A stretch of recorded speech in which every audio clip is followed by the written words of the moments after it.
Ever get that feeling? Yeah. You know?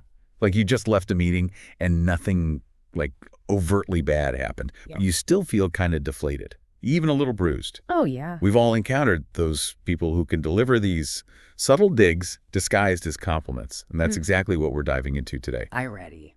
We're talking about microagressitis, Mm-hmm. a workplace ailment you might not even realize you're experiencing. But don't worry. We've got excerpts from Sorem's book, Office Epidemics, to guide us. Okay. Specifically, we're looking at Condition 14 microagressitis. Think back to like a tense Wednesday afternoon meeting. Mm-hmm. Your project manager, Manisha, is reviewing the team's work. Ravi, who, let's be honest, probably hasn't slept much this week trying to finalize that report, Right. gets a seemingly positive comment like, Ravi, you finally got the report done. I wasn't sure you'd get it in on time this week. But there's something about the way she said it. It's that undercurrent of negativity, right? That's what makes these microaggressions so insidious. Because on the surface, it might seem like Manisha is just, making an observation, but the tone implies she doubted Ravi's ability to meet the deadline. And these subtle digs, they can really chip away at someone's confidence over time. Right. And it's like she saves her like best for Priya, who poured her heart into those presentation slides. Manisha hits her with, these slides look good.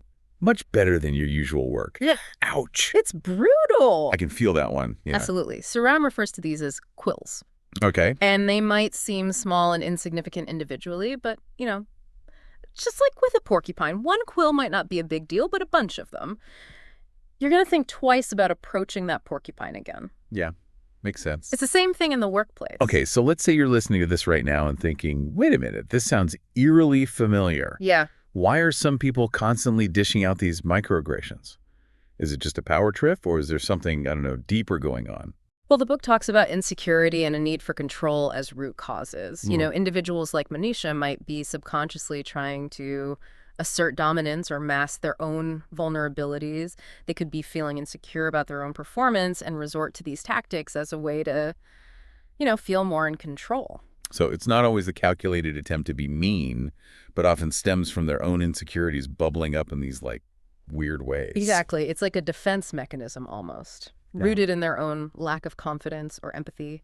And often, they might not even realize the full impact of their words because they lack the emotional intelligence to understand how their actions affect others. Wow, that's actually kind of sad when you think about it.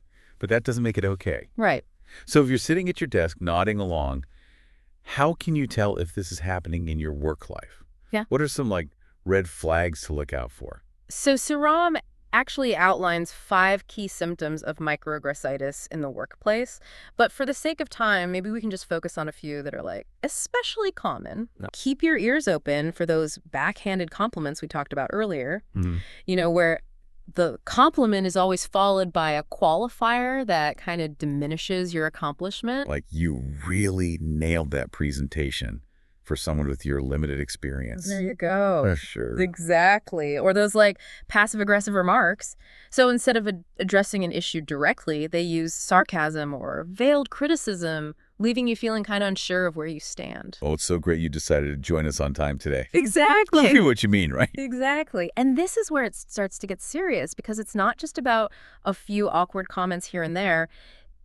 These seemingly small jabs can have a real impact on individuals and teams. It's like death by 1,000 paper cuts. Yes. Each microaggression might seem minor in isolation, but over time they really take a toll on, your well-being and your ability to actually thrive at work. Absolutely. You hit the nail on the head. The real danger is when this festers within a team. Think about it. Communication breaks down, people become hesitant to share ideas, and the overall atmosphere just becomes toxic. Like, would you want to speak up in that kind of environment? Not a chance.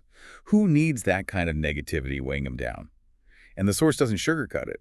It says microagressitis can be detrimental to careers and organizations as a whole. It's true. While one comment might seem insignificant, a pattern of these interactions erodes trust.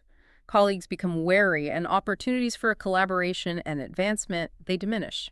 Think about it. Would you feel comfortable collaborating with or promoting someone who consistently makes you and others feel small or question your abilities? Makes sense. No one wants to feel like they have to walk on eggshells all the time. It creates this environment of uncertainty and self-doubt, and that's definitely not a recipe for success for individuals or the team as a whole. You're absolutely right. And on an organizational level, think about the impact on the company as a whole. High turnover, decreased morale, difficulty attracting top talent. These are all potential consequences of a culture where microaggressions are allowed to persist. It's a ripple effect that extends far beyond the initial interaction. So how do we fix it? The source mentions a self-assessment to gauge the severity of microagressitis in your workplace, which is interesting, but it really dives deep into this framework for addressing it called respect.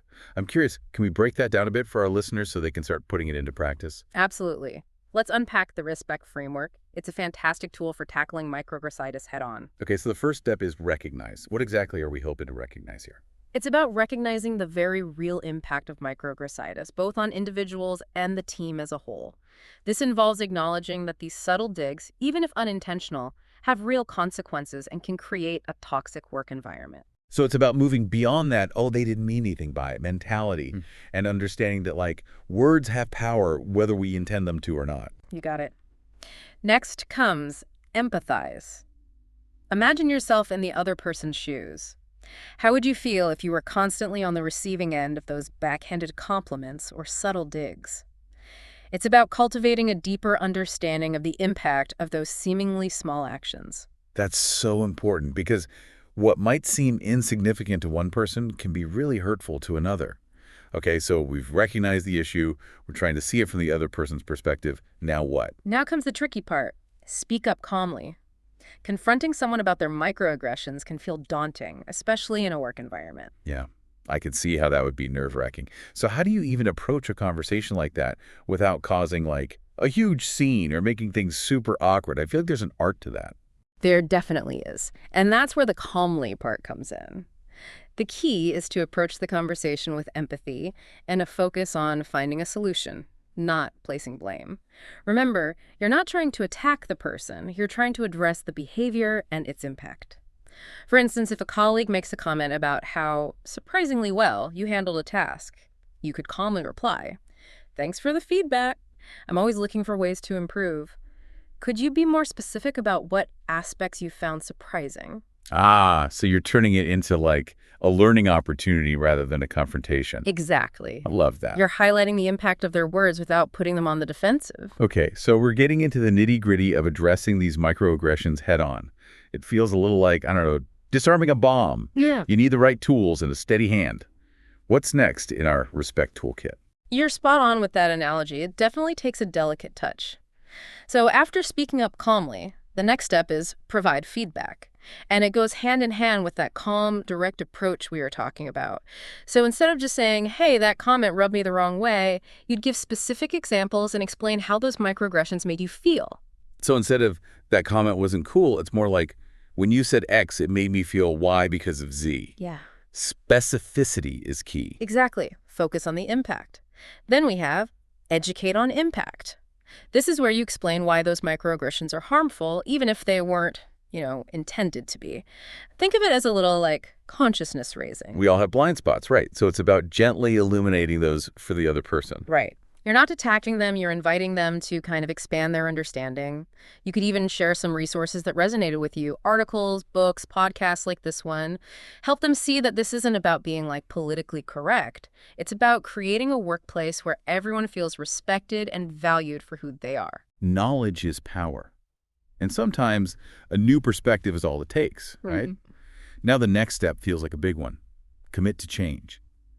It's one thing to have the conversation, but it's meaningless unless there's a genuine commitment to change. I agree. It's the turning point in a lot of ways.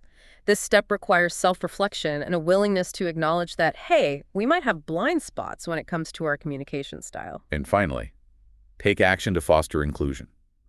This feels less like a one-time action and more like an ongoing commitment, right? Exactly. It's about actively creating a workplace culture where everyone feels safe, respected, and valued for their unique contributions. Think bigger than just addressing individual instances of microaggressions. Maybe it's implementing diversity and inclusion training, establishing clear communication guidelines, or even just having regular check-ins to ensure everyone feels heard and respected. So it's about changing the overall vibe, not just putting a Band-Aid on individual incidents. Wow, this respect framework it's pretty comprehensive. It really is, and it empowers each of us to address microaggressions in a way that's both constructive and impactful.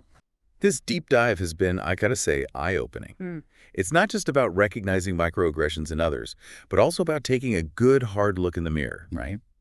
How often might we be engaging in these subtle digs without even realizing it? That's such an important point. We all have blind spots. And it's our responsibility to continuously learn and grow in our understanding of how our words and actions impact those around us.